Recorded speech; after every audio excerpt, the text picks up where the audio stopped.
The Jewish people have a fear, an existential fear that someone will destroy their people.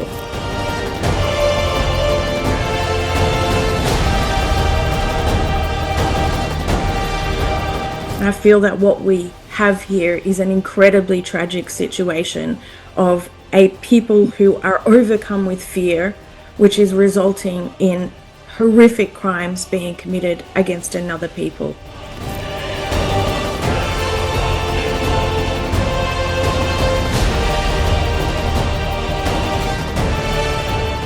Concur that what is happening in Palestine is genocide.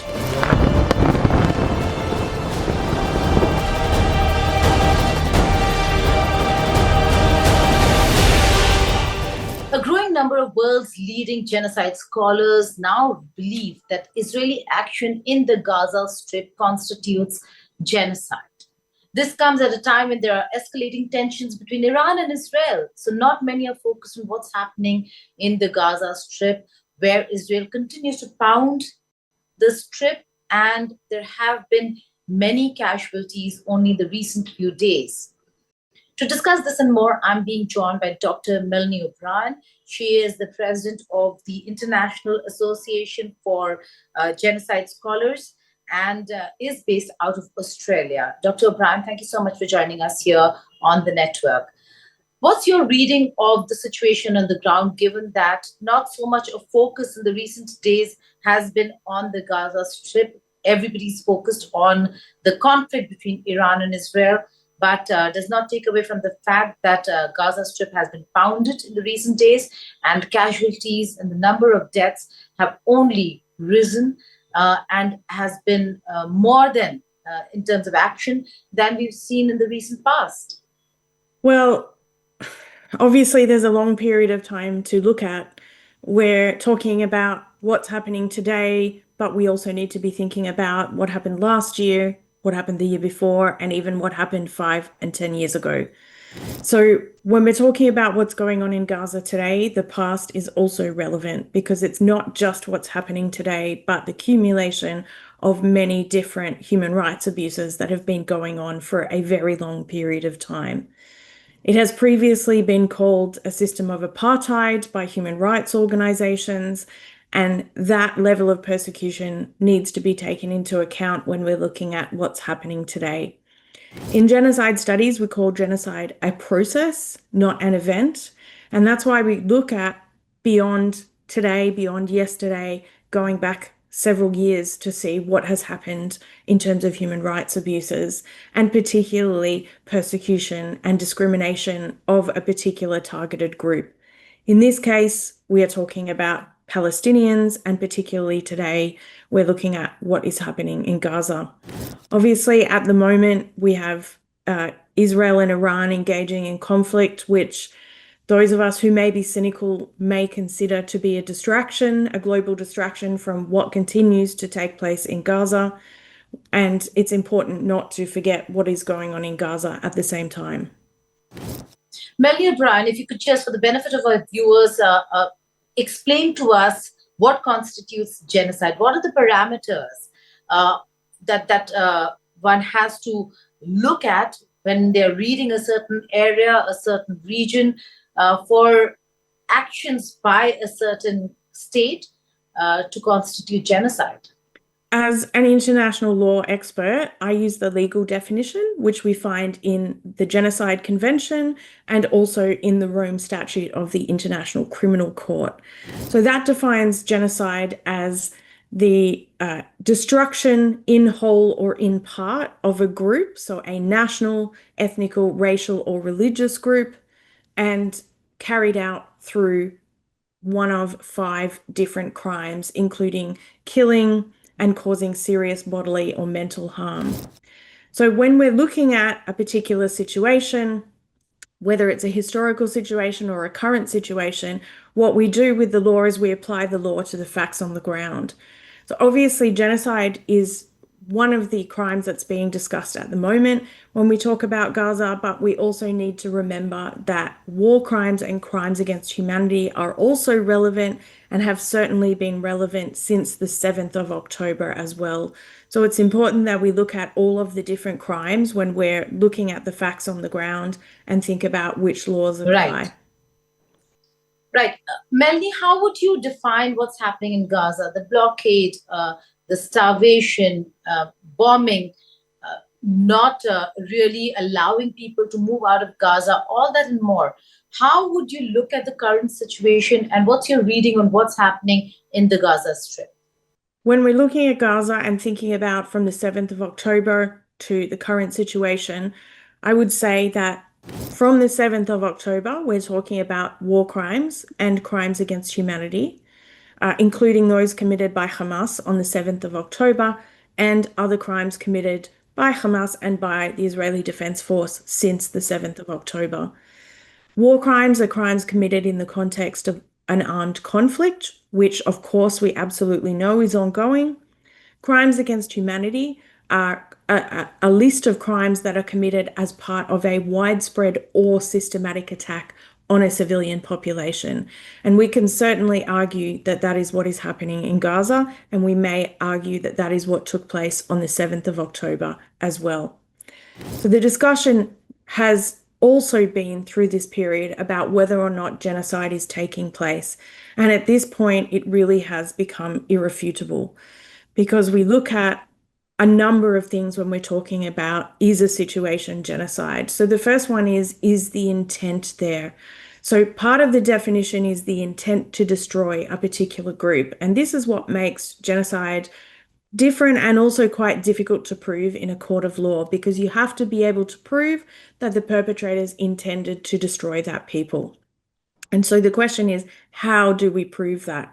There are a couple of main ways, and the first way that we prove that is to look at statements that are made by prominent figures. So particularly, for example, political leaders and military leaders or other prominent people in a particular society. So people who have a media presence, strong cultural leaders.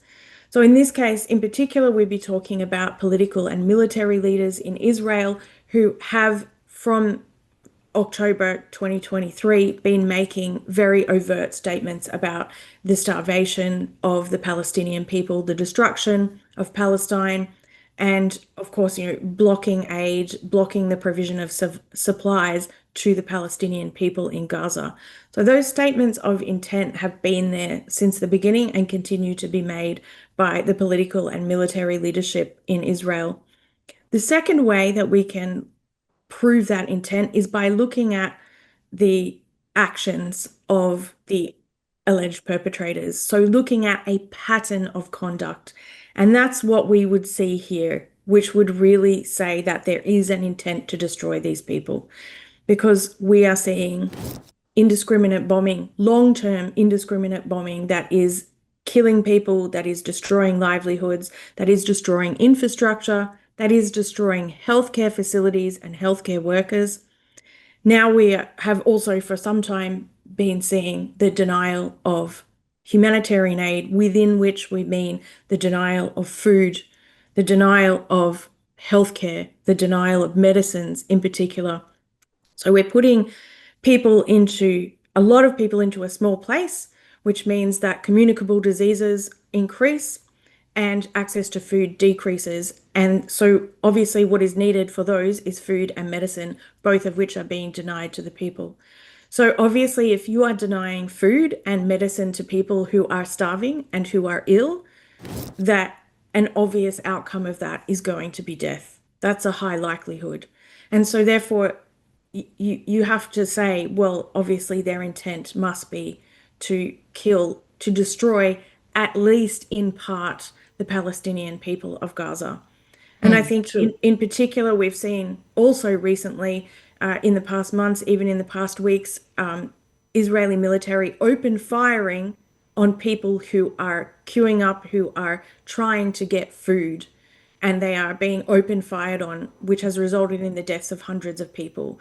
So obviously the idea is to create fear in people so that they don't even want to try and get food, because that is just another situation in which they will risk death. Isn't it ironical that the Genocide Convention came about after the Holocaust? Israel's creation, in many ways, was because of the persecution of the Jews. And today, the very same nation, Israel, is meting out the same kind of treatment to the Palestinians. Honestly, what we have today is incredibly tragic. And I think that where we have, yes, the Genocide Convention came about in part as a result of the Holocaust. And in fact, the definition of genocide and the Genocide Convention itself was a creation of a Polish Jewish legal expert, Raphael Lemkin, who himself lost family in the Holocaust. And I think one of the important things to remember is that the Jewish people have a fear, an existential fear that someone will destroy their people. And the reason that they have that fear is because it happened to them. And it happened to them in the lifetime of people that are still alive today.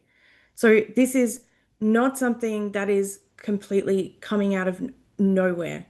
This is something based on an experience that happened to their people, where there was the destruction of 6 million of their people. And so their fear is grounded in what happened to the Holocaust. And unfortunately, we can never undo the Holocaust. And therefore, we can never take away that fear that exists because of that. I think it's important to remember that. But while we are balancing the fact that, of course, even if Israel had a right to self-defense against an armed attack from a non-state group, in this case Hamas and other potential terrorist groups, that there is certainly no justification for the commission of genocide. And I feel that what we have here is an incredibly tragic situation of a people who are overcome with fear, which is resulting in horrific crimes being committed against another people. And unfortunately, in history, we have seen this too often, where victims become perpetrators, become victims, and so on in cyclical violence over times, even hundreds of years. So it is Right. overall just incredibly tragic circumstances. But also, Melanie, this for somebody who's been monitoring the situation very closely, reading on what's happening in Palestine, and it's not just one incident. You have been saying this, that there are incidents after incidents that really constitute and what makes you look at actions against a particular community as genocide. In this case, would you say that what was happening in Gaza against the Palestinian people, the persecution and the genocide, that these incidents have been happening way before October 7th? If I'm not wrong, is that reading correct? In genocide studies, we refer to genocide as a process, not an event. So those of us who are looking at what's going on are not talking about just today. We are looking at systematic persecution and discrimination for a very lengthy period of time that took place well before the 7th of October 2023. And all of that is part of it. So the reason that we talk about genocide as a process is because you can't just suddenly start killing people out of nowhere. It's what genocidal regimes need to do is create circumstances where the destruction of a minority group, of the targeted group, is seen as acceptable to the majority population, and therefore the perpetrators are allowed to carry it out, where essentially the majority population becomes bystanders, they become complicit in what is going on, and they essentially permit that to go ahead. And so that's why we talk about it as a process, because what that process involves is often, it can be many years or many months of time where that targeted group is dehumanized, they are discriminated against, and they are gradually removed from society in different ways by, for example, being prohibited from entering particular areas or prohibited from working in particular professions and prohibited from accessing education, prohibited from participating in public life such as politics. And so by doing this, this group eventually becomes alienated and perceived by the majority group as less than human. And so by the time it reaches the point where the perpetrator regime can carry out serious physical harm, that becomes acceptable to the majority population. Dr. O'Brien, explain to us the Genocide Convention itself. Do countries have to be signatories to it? And what if they are? Will they be held liable?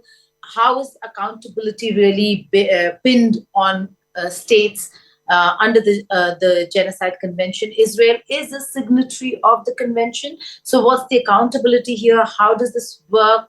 And how can the international community hold a state responsible for genocide under the Genocide Convention?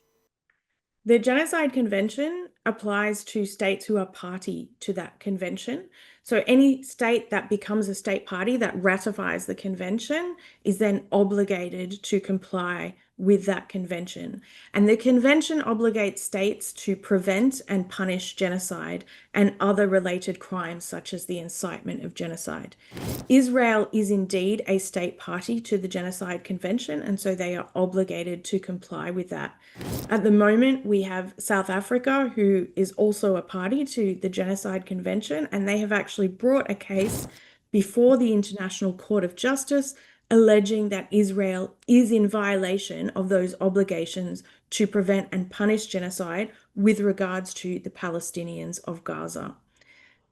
But it's important to know that it's not just Israel with obligations, that any other state that is a party to the Genocide Convention also has obligations. As soon as they are aware that any situation is a serious risk of genocide, that triggers obligations to prevent and punish genocide. In this case, states have been aware for some time, at a minimum, since the International Court of Justice openly declared that there is a serious risk of genocide. So that means that other states, other than Israel, have an obligation to act, at least in some ways, to try to prevent the genocide that is going on in Gaza. Melanie, how is the International Association for Genocide Scholars really looking at the failure of the international community in reining in Israel and reining in Netanyahu and his administration, that not much has been done? Is the association really disappointed?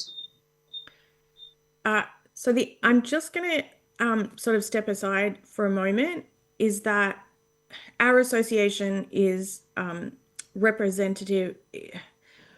We have individual members, so individual members can have differing views. And at the moment, the International Association of Genocide Scholars has not passed a resolution on this issue because members have not proposed one. And so there hasn't been a resolution that has gone through that process.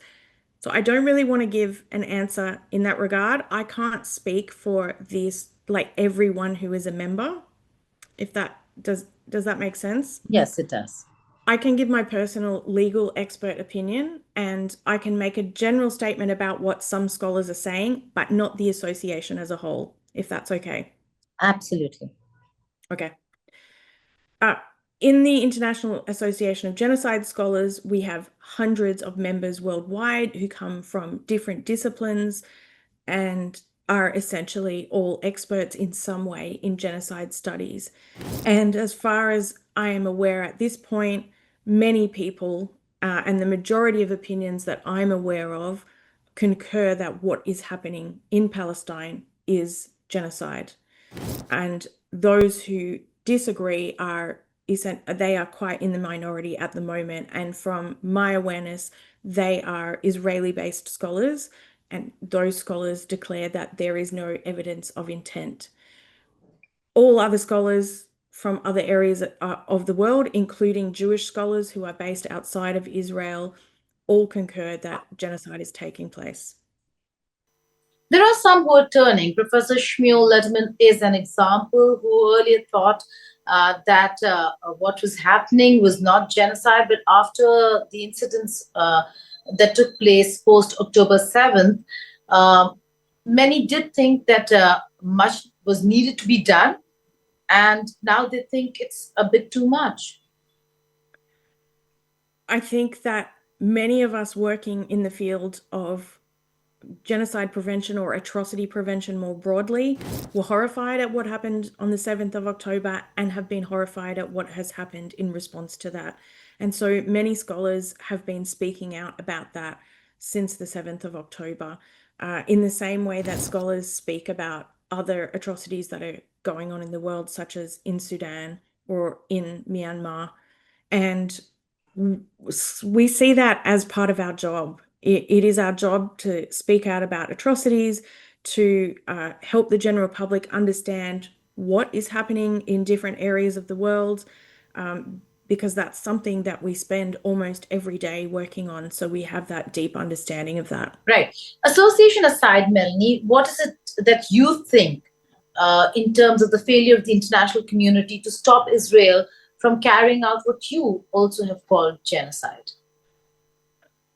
It's a really challenging time to work in international law because we have the laws.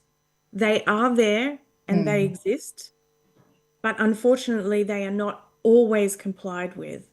So many times they are, and I'm certainly still a very strong advocate for the international legal system that we have. But what we need to see is the implementation of that system. And it has been slow in this case, and it has also been piecemeal, where we have seen different actions taken by different states, such as, for example, the implementation of sanctions against Israeli leaders by different countries at different times.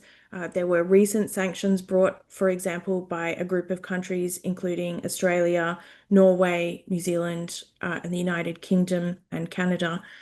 But previously we've seen sanctions brought by European countries, for example.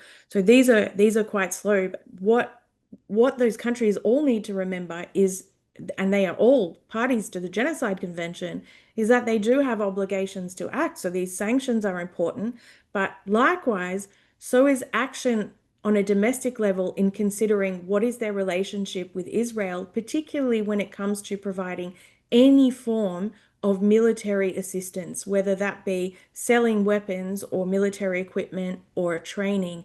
Any of that needs to be ceased immediately and should have already stopped because of those obligations in terms of preventing genocide, and also not wanting to be held accountable even for possibly contributing to the genocide that is happening on the ground.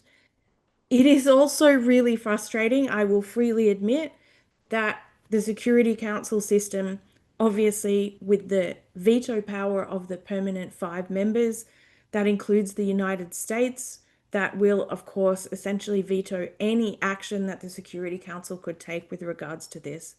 And that is a source of frustration to international scholars who essentially, have really concluded that there is no chance of Security Council reform because of the way the system is set up.